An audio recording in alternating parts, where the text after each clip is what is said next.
So what's the reality on the ground, and how effective has this been? Perception creates its own reality, so I guess it depends where you're sitting when that question is asked. And you see Tony Blinken, you see Lloyd Austin sit there and they spend, Lloyd Austin today, Russia has lost 2/3 of its military power, 700,000 casualties. So the implication is that, this tiny country, Ukraine, has punched Russia in the teeth. It's interesting that he doesn't talk about how the commander of U.S. forces in Europe, I can't remember his name, sorry about that, but he's recently come out and said that when this war ends, Russia will be stronger than it was when it started this war. So why is it that the commander of American forces in Europe, the warfighter, is saying that we've made a hardened combat experienced army that's bigger and stronger than it was before the war started? It doesn't. Ladies and gentlemen, welcome to our latest battlefield analysis on the war in Ukraine. Today we dissect the intense developments over the past 48 hours where the Kursk front has become the epicenter of high-stakes combat. The Russian armed forces have executed a swift and decisive campaign, capturing multiple settlements and tightening their grip on Ukraine's defensive positions.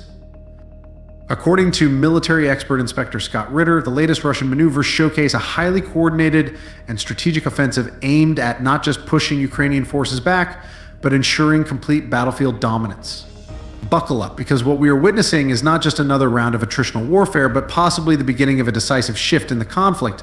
Let's dive right into the battlefield situation. The Russian northern grouping of forces has been making rapid advances despite harsh winter conditions. Over the past 2 days, Russian troops have captured the strategic triangle of Orlovka, Pogrebki, and Marevka, key Ukrainian defensive positions that had stalled Russian movements for months. This breakthrough marks a significant shift in battlefield dynamics. The Russian strategy has relied heavily on a combination of precision artillery strikes, drone reconnaissance, and mechanized assaults, creating an overwhelming force that Ukraine has struggled to counter. Initial assaults began on Marevka, which was recaptured for the third time, demonstrating the intensity of the battle for control. Heavy clashes lasted for nearly 12 hours, with Russian forces employing continuous waves of bombardment before Ukrainian troops were forced to withdraw. By the evening of February 24th, Russian forces launched a three-pronged attack on Pogrebki, entering from the north, east, and west simultaneously. Within hours, the Ukrainian defensive line collapsed under pressure, as coordinated artillery barrages and UAV strikes dismantled key fortifications. By midnight, Russian troops had seized control, with multiple videos surfacing online showing them planting their flags across the town. The next morning, Russian units stormed Orlovka, achieving another rapid breakthrough. Intelligence sources indicate that Ukrainian forces attempted a counterattack, but sustained Russian air support and long-range artillery fire made any Ukrainian advances impossible. With the fall of these three settlements, Ukraine's defensive network in northern Kursk has begun to unravel at an alarming rate. The strategic importance of this triangle cannot be overstated. Its fall opens the path for further Russian advances deeper into Ukrainian-held territory. Ukrainian reinforcements have been struggling to regroup, but with deteriorating supply lines and increasing pressure from Russian units, their options are rapidly diminishing.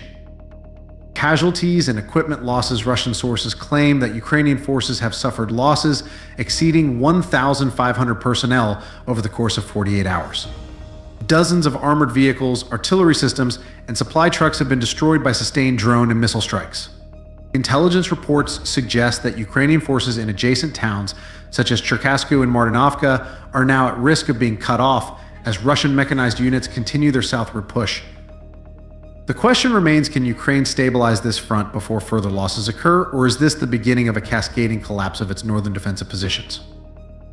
With Kursk's defensive triangle now in Russian hands, the focus shifts southward, where the Russians have begun tightening their encirclement on Ukrainian forces trapped in multiple pockets. If Ukraine cannot respond quickly, the entire Kursk front could collapse within days. The Russian military isn't just advancing, they are systematically closing escape routes and trapping Ukrainian units in what could become some of the deadliest battlefield pockets of the war. Moscow's tactical precision is evident in how they have engineered this encirclement. Rather than opting for direct frontal assaults, Russian commanders have executed a series of deep envelopment maneuvers, creating a situation where thousands of Ukrainian troops now find themselves effectively trapped. Russian forces have successfully sealed off Sverdlikovo and Plakovo, two key logistical points that previously allowed Ukraine to reinforce its northern front. At the same time, Russian units have advanced towards Novaya Sorochina, putting Ukraine's remaining strongholds in jeopardy. Intelligence reports confirm that between 10,000 and 12,000 Ukrainian troops are now caught in an encirclement spanning 10 to 15 kilometers. The severity of the Ukrainian situation grows by the hour. Supply lines leading from Sumy to Sudzha are no longer viable, as Russian forces now exert complete fire control over the main transit routes. Ukrainian supply convoys attempting to bring in ammunition, fuel, and reinforcements are suffering catastrophic losses. Reports indicate that up to 80% of Ukrainian convoys have been destroyed before reaching the front line. According to Inspector Scott Ritter, this encirclement represents a textbook case of Russian operational superiority. He has emphasized that the strategy being executed is highly reminiscent of Soviet-era military doctrines, where a combination of overwhelming artillery fire and deep flanking movements would be used to systematically crush enemy formations from multiple directions. Air superiority and technological warfare. Over the past 48 hours, Russian forces have conducted more than 200 UAV sorties, targeting Ukrainian command posts, supply depots, and armored convoys. At least 20 Ukrainian drones, 5 HIMARS launchers, and over 30 armored vehicles have been neutralized in Russian air-ground operations. With Ukraine struggling to replace equipment losses, its ability to launch effective counterattacks has been severely diminished.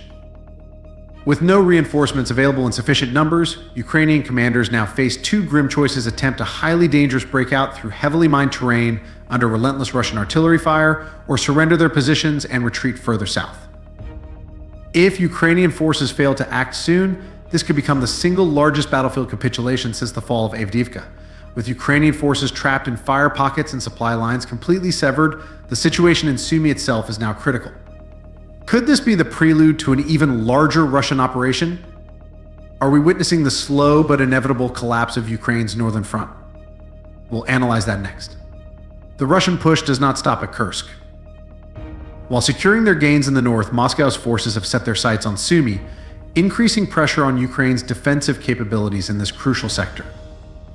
The capture of Sumy would mark a significant escalation, as it would grant Russian forces direct access to Ukraine's deeper rear areas, potentially allowing for further advances beyond the northern front. Russian forces have now secured Novaky and Basivka, two key settlements that serve as stepping stones towards deeper penetration into Ukrainian-controlled territory. Heavy fighting has erupted in Zhukova, where Ukrainian reinforcements have been hastily deployed to contain the Russian advance. However, reports indicate that they are suffering severe losses, with casualties exceeding 1,200 personnel over the past 72 hours. Intelligence reports confirm that Lebedevka has fallen, a strategically vital town that grants Russian forces expanded artillery control over Sumy's northern supply routes. The significance of this cannot be understated. Sumy is not just another battlefield. If it falls, Russian forces will gain a direct corridor into Ukraine's deeper military infrastructure. According to battlefield analysis, Russian artillery has already begun disrupting Ukrainian logistical movements along the Sumy-Sudzha axis, a move designed to further isolate the defenders in this region. Russian drone warfare is playing a decisive role in this sector. Over the past few days, Moscow's forces have conducted over 200 UAV sorties targeting Ukrainian command posts, supply depots, and armored convoys attempting to reinforce Sumy's defenders. The destruction of at least 10 Ukrainian artillery batteries and multiple HIMARS systems has significantly diminished Ukraine's ability to mount counterattacks. As intelligence sources report that at least 40% of Ukrainian reinforcements sent to Sumy never reached their intended positions, intercepted by Russian airstrikes and artillery barrages. Ukrainian defensive positions in Sumy are now stretched dangerously thin, and with limited supplies, the ability to hold the city for an extended period is highly questionable. Reports suggest Russian mechanized brigades are now massing north of Sumy, indicating a potential large-scale push in the coming days. If Russian forces maintain this relentless rate of advance, we could see the fall of Sumy within the next several weeks.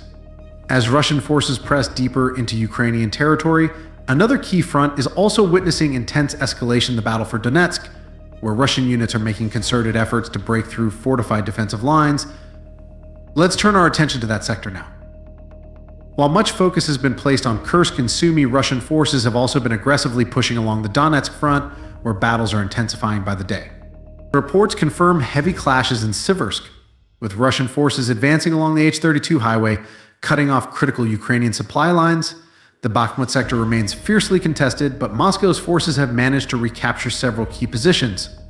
Russian artillery and UAVs have been instrumental in neutralizing Ukrainian counterattacks, inflicting significant damage on defensive lines.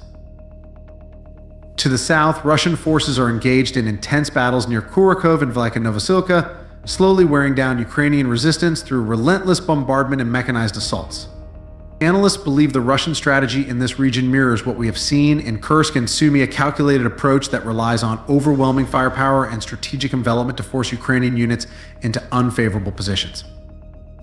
Russian commanders have reportedly deployed additional armored brigades to reinforce their advances in Donetsk, signaling an intent to escalate operations even further. Russian long-range artillery and missile units have been conducting round-the-clock barrages targeting Ukrainian strongholds deep inside Donetsk.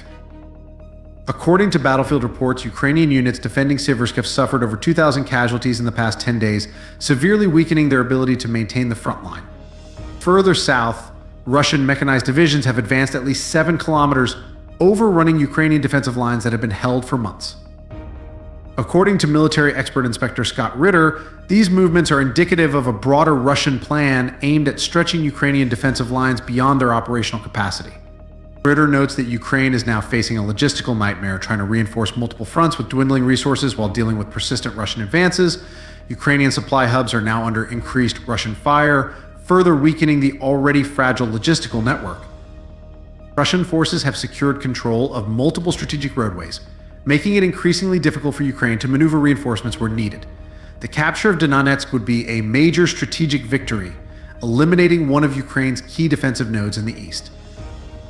Ukraine's military high command has issued urgent directives for reinforcements, but with Russian troops tightening their grip on key highways and logistical hubs, their ability to respond effectively remains uncertain. With Russia advancing on multiple fronts in Ukraine's defensive lines under increasing strain, the broader implications of these developments must be examined. What do these recent territorial gains mean for the war's trajectory? Let's discuss that next. As Inspector Scott Ritter has pointed out, the developments in Kursk and Sumy signal a strategic inflection point, one that could determine the war's next major phase. The battle for Kursk, Sumy, and Donetsk is far from over. But one thing is clear: the momentum is shifting. Stay tuned as we continue to bring you the latest battlefield updates. This has been your comprehensive war report. Like, subscribe, and stay updated with our in-depth battlefield analyses. Until next time, keep your eyes on the front lines.